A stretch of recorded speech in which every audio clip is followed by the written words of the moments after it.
Finally, she spilled the tea on, "It's hotter than a microwave burrito at high noon."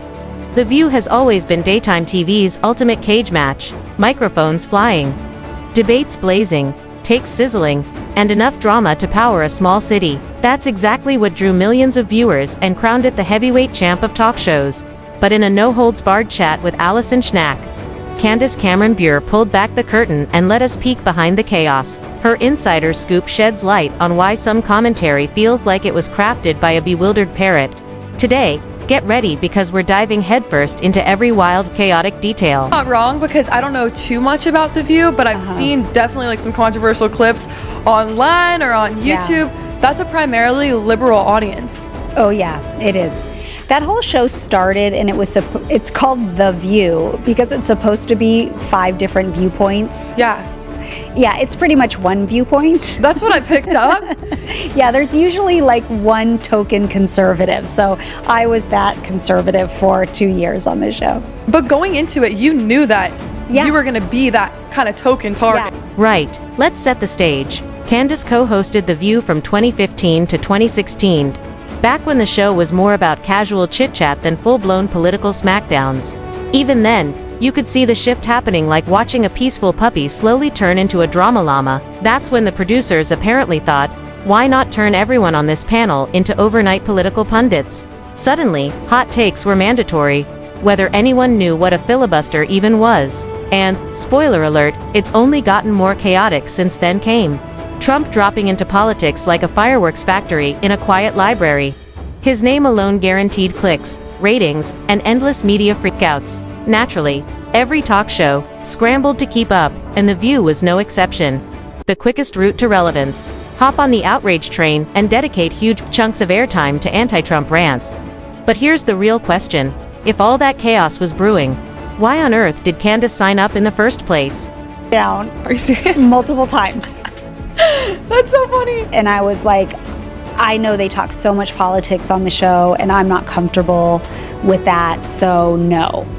And then they came back and they were like, we're actually switching it. It's going to be more pop culture, more evergreen topics. We're not really going to talk about politics that much. And it was like, okay. And then I was like, well, I live in LA and I'm not moving to New York, so no.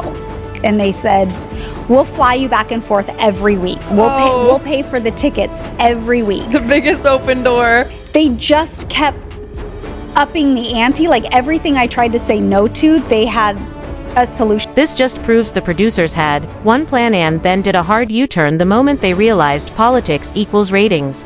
Even Raven C., who co-hosted alongside Candace, spilled the tea like only Raven can. I feel like I just got I thought I was going on a show about pop culture, fun, and excitement, and instead, I got catfished, learned a good lesson. Boom. That says it all. It's a total 180 from Barbara Walters' original vision. The View was supposed to be a melting pot of women from different generations, backgrounds, and beliefs, chatting about everything under the sun, not a non-stop political battlefield where anyone who disagreed got ganged up on.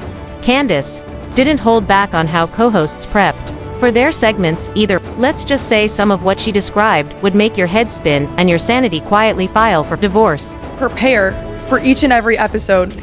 Girl, I have never prepared like I have prepared for that show in my life, okay? You basically get a packet of about 80 topics the night before because they're all current events. They keep moving and changing, whatever happens in the news cycle. So I would spend probably a minimum of 4 hours each night researching all 80 topics so I could understand what I didn't understand. Yeah. And then on the morning of, with the hosts and the producers, they break it down. We go through all 80 topics and then pinpoint maybe 7 or 8 of those that we're actually going to discuss on the show. This right here explains why The View sometimes serves up takes so bad they should come with a warning label. Skimming a few articles the night before does not make you a policy expert overnight. Sure, that trick might have earned you a passing grade in college, but on national TV, millions of eyeballs are watching, and there's no bluffing allowed. You can spot it from a mile away. The moment someone's knowledge peaks at the headline, they start tossing buzzwords around like confetti. Puff up with fake confidence and boom. Instant, I have no idea what I'm talking about, energy. Sunny, Joy, Whoopi, we've all seen it enough times to start a drinking game. Candace didn't hold back in other interviews either. She spelled out exactly what working on the show felt like. No sugarcoating, no filters, just the raw, chaotic truth. Miss The View at all. I love being on talk shows. I love hosting talk shows, Right. but that was a hard job every single day in, day out, talking politics. Yeah. So- And Christianity. Yeah. Yeah. And my faith, that was the easiest part for me, to be able to talk about my faith and share my faith. But I'm happy right now not to be on that show and talk about lighter topics right now. There was only one type of stress that I've ever felt in my life that came from that show. It was so difficult. And to manage that emotional stress was very, very hard. Felt like I was going into a show that I didn't have a clear opinion about, or nervous to... In a Daily Mail opinion piece, Meghan McCain dropped a truth bomb of her own. I was on The View to be the conservative voice. They must have thought I was a Republican they could stomach. Little did they know it's not the extremists they hate. They hate anyone with a different point of view. And honestly, she's not wrong. That's basically the job description. Be the token conservative. Survive a daily 4-on-1 debate. And try not to get STEAMROLLED.